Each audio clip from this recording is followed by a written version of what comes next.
बीड शहरातील बालेपूर येथे मातंग समाजाचा युवक उमेश नवनाथ दळवी हा एका अवैध दारू विक्रेत्याकडे कामावर होता आणि त्या उमेश दळवी याची निर्गुणपणे हत्या करण्यासाठी 8 वाजता मारहाण करण्यास सुरुवात केली।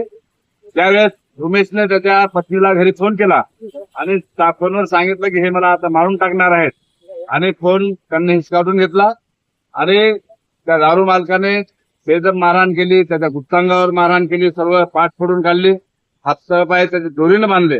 एकंदरीतच महाराष्ट्रामध्ये गाजलेलं संतोष देशमुख खून प्रकरण आहे, हत्या प्रकरण जे आहे त्या पद्धतीने खून केलेला आहे आणि उमेश दळवी हा अत्यंत गरीब कुटुंबातला असून अनुसूचित जातीपैकी मातंग समाजाचा आहे। 3 वाजता स्वतः त्या दारू विक्रेता जो आहे दुकानदार आहे त्या दुकानदाराने फोन केला आणि त्याच्या घरच्यांना सांगितलं की उमेशला आम्ही दवाखान्यात ऍडमिट केलेलं आहे, त्याची तब्येत खराब झालेली आहे। घरचे दवाखान्यात गेले रात्री, त्यावेळेस त्यांना उमेश हा मयत अवस्थेने दिसला, त्याचा मृत्यू झाला होता आणि त्याचा खून करण्यात आलेला होता। त्यामुळे महाराष्ट्रवादी काँग्रेस पक्ष नांदेड तालुका कमिटीच्या वतीनं आज आम्ही गृहमंत्री तथा मुख्यमंत्री माननीय देवेंद्र फडणवीस साहेबांना निवेदन जिल्हाधिकारी साहेबांमार्फत दिलेलं आहे।